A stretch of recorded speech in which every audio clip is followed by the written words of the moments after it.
it's Sharon Luska here from My Crafty Greetings, and I've got some wacky idea again for you. Thanks to Sabrina at Scrappy Tails. She's the owner there, and she is the one that keeps me able of doing all these weird and wonderful things for you. And I decided I am so sick of dipping my brush and swishing and dipping and swishing and dipping and swishing.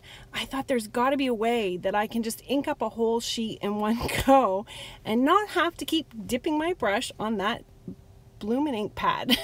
So I tried it first with another type of ink, and this is my second go around, as I tried it with Mowed Lawn from Distress, just regular Distress from Tim Holtz.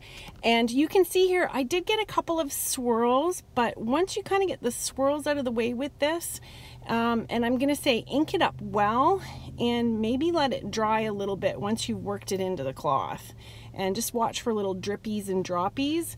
But you can see here, if you let it dry where I didn't, it's going to allow you to cover, and that is an 11 by 17 piece of paper, and I covered this sucker in a matter of 5 minutes.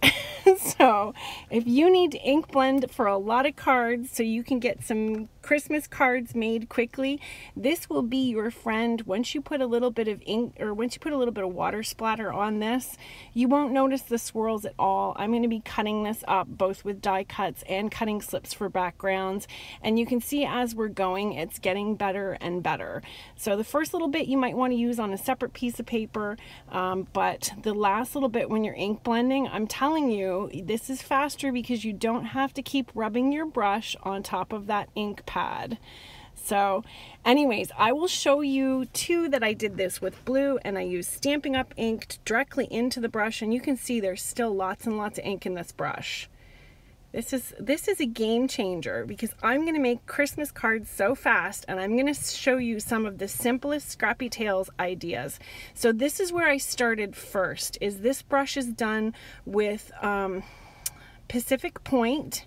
Now what I found is when I'm using the Stampin' Up! Re-inker, it kind of sprayed the ink a little bit and got my hands a bit inky, and you can see in the pan here there's a few little sprays. So you do want to kind of be careful of that when you're inking this, but I found this had ink for days. I'm telling you, ink for days when I got going, and it was less swooshy too. So you can see how good this is. Now like I said, just check your brush first, do a couple little bits, and then once you see that it's kind of got the really inky parts taken out, then go ahead and do your paper. See how quickly that's darkening that paper up? And this is what a seasoned brush will do. So if you wash all the ink out of your brushes, you're really doing yourself a disservice. I learned this from doing makeup in my spa, and sometimes when you have brushes that have the makeup worked into them, they do a much better job. So this is going to be the same with ink, because again, we're talking about color.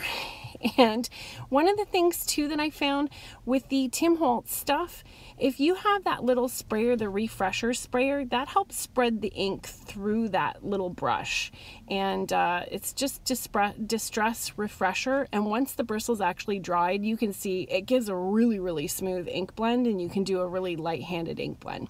So I just took die cuts of white Nina Solar White 80-pound paper and my beautiful Scrappy Tails dies. I used a gift bag, and I cut little tiny strips and my word sentiments, and this is fast, inexpensive card making that's high impact. You can make tons of cards. I hope you enjoyed this quick little tidbit, and thanks so much.